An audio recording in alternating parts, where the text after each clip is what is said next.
Today I'm going to talk to you about William Byrd. We're going to continue with the composer route of the Renaissance era, so I want to finish it up with the last three composers of the Renaissance that you will need to know. William Byrd, he was born in London, so he was an English composer. He died on July 4th in Essex, England.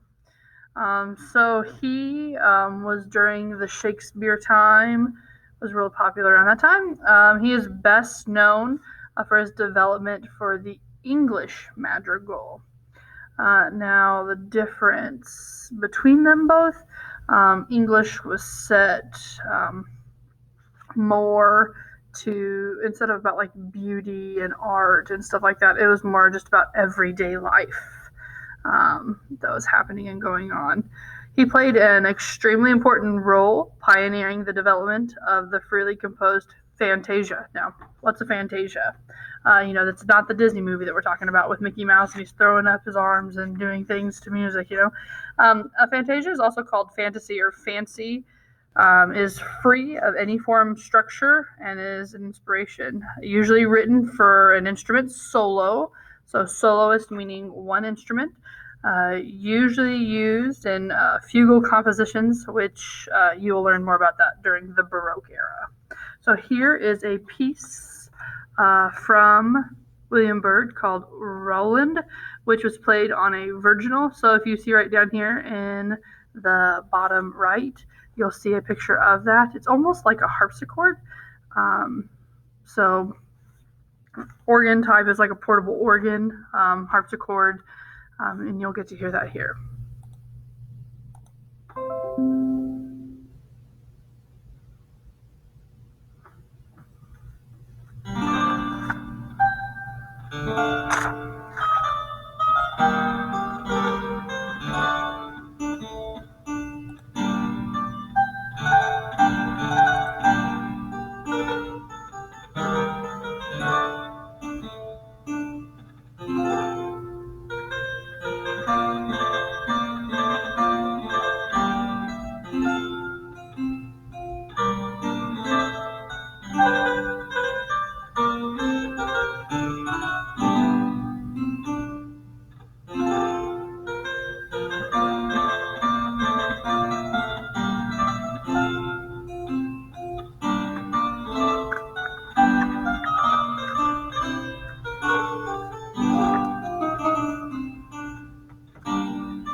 So even though William Byrd wrote a lot of virginal and organ music, he was really religious, very conservative.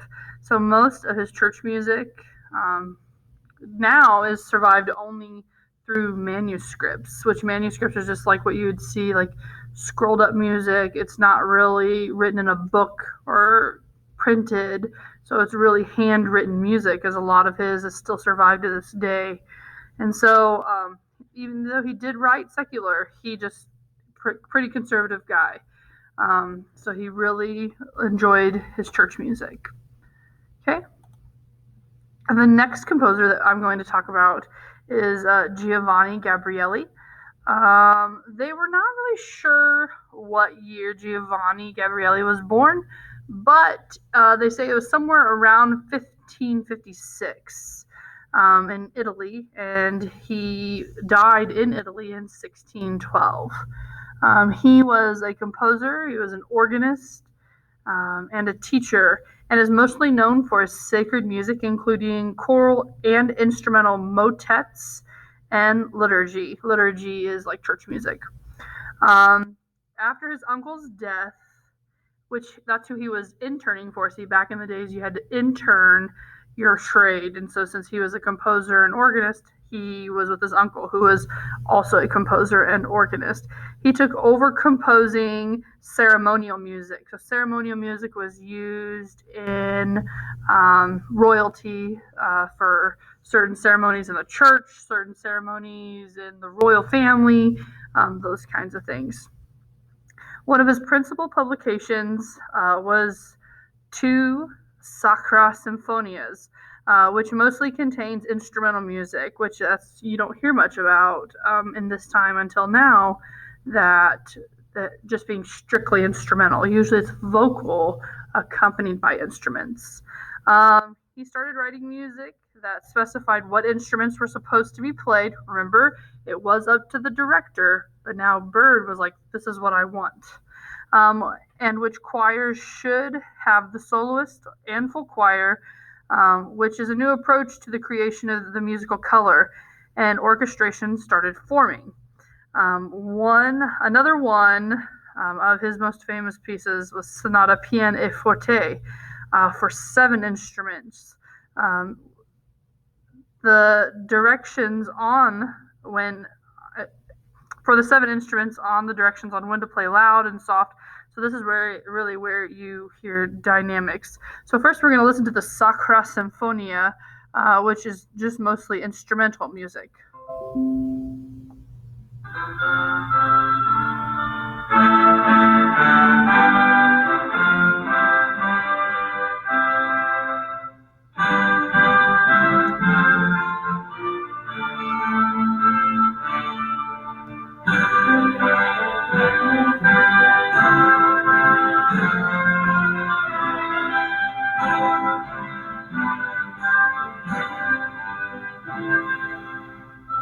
Hear the soloists, and then they echo the soloists.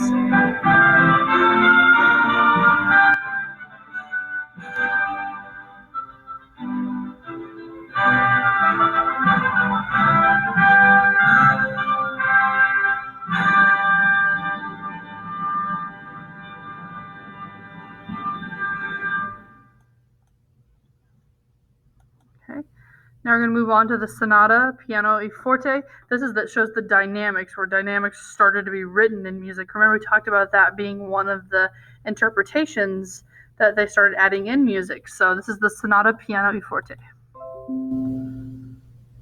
Let's talk about Grammarly. After the ad. Anytime you type or text, Grammarly provides quality suggestions to help make your writing clear and engaging.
Now it gets louder. This is the forte part of the song.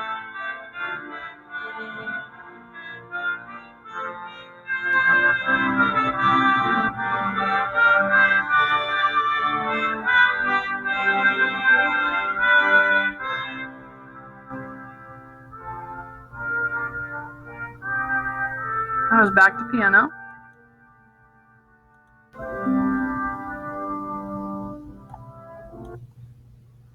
So you heard the dynamics, how it got louder and softer.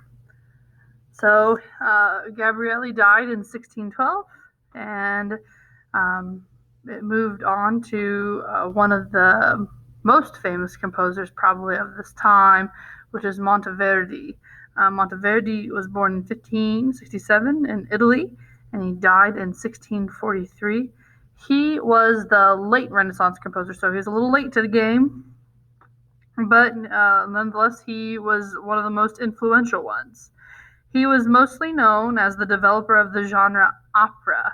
So, if you don't know what opera is a stage drama set to music and is all sung. So, usually when you see a play, you see people talking, and in opera, you always see people singing. Um, he also did a lot to bring the modern secular spirit into the church.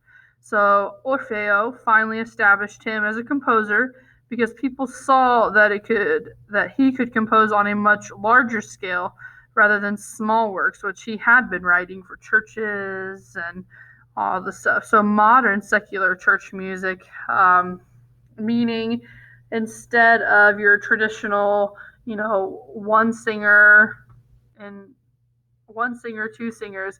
Now he added like orchestra and instead of singing just the liturgy, they actually sang songs, you know, about the stories of the Bible. And so that's what kind of made it modern. Okay, so here is Orfeo, which is one of his operas. At a place like this, you're never alone. After the I'm advertisement. gonna walk through this with you.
So you heard the orchestra would play and the lady sang.